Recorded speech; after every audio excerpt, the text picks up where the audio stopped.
Analog analysis. অজানা আখ্যান। ইতিহাসের সব গল্প বইয়ের পাতায় লেখা থাকে না। কিছু গল্প হারিয়ে যায় সময়ের ধুলোয়, কিছু সত্য চাপা পড়ে থাকে মাটির গভীরে। জানা ঘটনার আড়ালে লুকিয়ে থাকা সেই সব রহস্য উন্মোচন করতেই অ্যানালগ অ্যানালাইসিস নিয়ে এসেছে বিশেষ ধারাবাহিক অজানা আখ্যান। আজকের আখ্যান ইতিহাসের ভুল ধারণা ও সত্যের উন্মোচন। আপনি কি মনে করেন রোবোটিক্স, অটোমেশন কিংবা কম্পিউটার প্রোগ্রামিং একবিংশ শতাব্দীর আবিষ্কার? কিংবা লিওনার্দো দা ভিঞ্চি ছিলেন পৃথিবীর প্রথম মেকানিক্যাল জিনিয়াস? ইতিহাস আপনাকে হয়তো সবটুকু সত্য জানায়নি। দ্য ভিঞ্চির জন্মের প্রায় ৩০০ বছর আগে, হ্যাঁ ঠিক শুনেছেন, ৩০০ বছর আগে এক মুসলিম প্রকৌশলী এমন সব যন্ত্র তৈরি করেছিলেন যা দেখে মনে হয় তিনি টাইম ট্রাভেল করে ভবিষ্যৎ থেকে এসেছিলেন।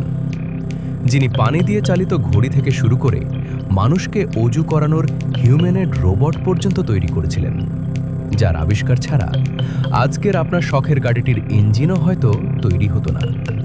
চলুন ইতিহাসের ধুলো ঝেড়ে পরিচিত হই আধুনিক রোবোটিক্সের আসল পিতা ইসমাইল আল জাজারির সাথে। অ্যানালগ অ্যানালিসিসে আপনাকে স্বাগতম। শুরু করছি আমাদের বিশেষ সেগমেন্ট অজানা আখ্যান।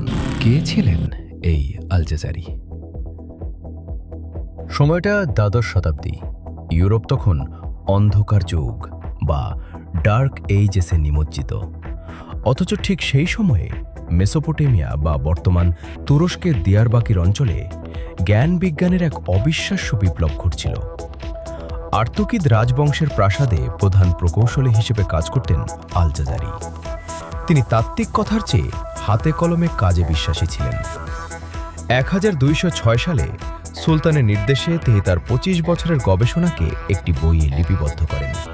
বইটির নাম কিতাব ফি মারিফাত আল হিয়াল আল হান্দাসিয়া। এটি নিছক কোনো বই ছিল না, এটি ছিল পৃথিবীর প্রথম do it yourself DIY manual, যেখানে তিনি 50টি অবিশ্বাস্য যন্ত্রের নকশা এবং তা তৈরির পদ্ধতি রঙিন ছবিসহ এঁকেছিলেন। তিনি লিখেছিলেন, যে জ্ঞান বাস্তবে প্রয়োগ করা যায় না তা সত্য ও সঠিক জ্ঞান হতে পারে না। দ্য এলিফ্যান্ট ক্লক, বিশ্বজয়ের প্রতীক। আল জাজারির জাদুকরি ল্যাবরেটরিতে আপনাকে স্বাগতম। তার সবচেয়ে আইকনিক সৃষ্টি দ্য এলিফ্যান্ট ক্লক বা হাতি ঘড়ি। এটি কেবল সময় দেখার যন্ত্র ছিল না, এটি ছিল পদার্থবিজ্ঞান এবং মাল্টি কালচারাল আর্টের এক বিস্ময়।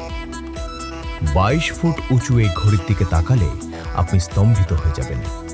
এর নিচে রয়েছে একটি বিশাল হাতি, তার পিঠে গালিচা, তার ওপর ড্রাগন আর একদম চূড়ায় ফিনিক্স পাখি। কিন্তু কেন এমন ডিজাইন? আল জাজারি চেয়েছিলেন এক যন্ত্রের মাধ্যমেই পুরো পৃথিবীকে সম্মান জানাতে। হাতি ভারতের প্রতীক, ড্রাগন চীনের, ফিনিক্স মিশরের আর গালিচা পারস্যের। এর কার্যপ্রণালী শুনলে আজকের ইঞ্জিনিয়াররাও অবাক হন। হাতির পেটের ভেতর পানির একটি পাত্র ছিল, যাতে একটি ছিদ্রযুক্ত বাটি ভাসত। বাটিটি ঠিক 30 মিনিটে পানিপূর্ণ হয়ে ডুবে যেত।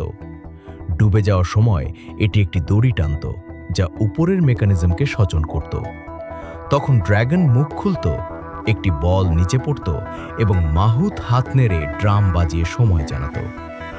ব্যাটারি ছাড়া, মোটর ছাড়া, শুধুমাত্র গ্র্যাভিটি এবং পানি দিয়ে এত নিখুঁত অটোমেশন 800 বছর আগে ভাবাও ছিল অসম্ভব।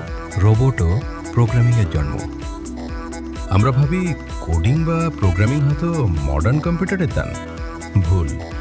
আল জাজারি 1200 শতকেই তৈরি করেছিলেন মিউজিক্যাল রোবট ব্যান্ড।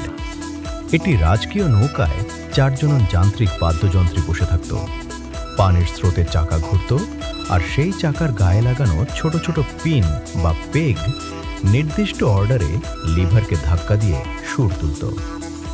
সবচেয়ে বিস্ময়কর তথ্য হল, আল জাজারি দেখিয়েছিলেন যে এই পিনগুলোর অবস্থান পরিবর্তন করে বাদ্যযন্ত্রীদের দিয়ে আলাদা আলাদা সুর বাজানো সম্ভব। অর্থাৎ তিনি যন্ত্রকে ইনস্ট্রাকশন বা প্রোগ্রাম সেট করে দিতেন।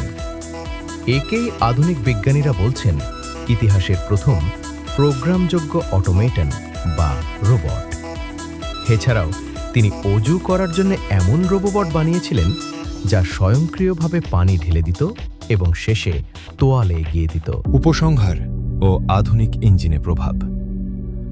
আল জাজারির অবদান শুধু খেলনা বা শৌখিনতায় আটকে ছিল না।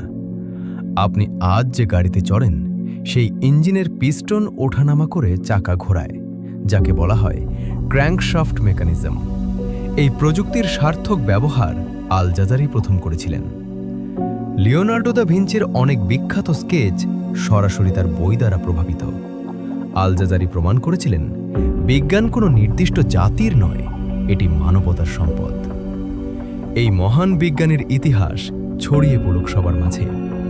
ভিডিওটি ভালো লাগলে শেয়ার করুন, আর এমন অজানা ইতিহাস জানতে আমাদের সাথেই থাকুন। আগামী পর্বে আমরা ধুলো ঝাড়ব ইতিহাসের এমনই আর এক বিস্তৃত অধ্যায়ের। কি সেই গল্প, তা জানতে চোখ রাখুন এনালগ অ্যানালাইসিসের পর্দায়। সত্যের সন্ধানে বিশ্লেষণের পথে দেখা হচ্ছে খুব শীঘ্রই।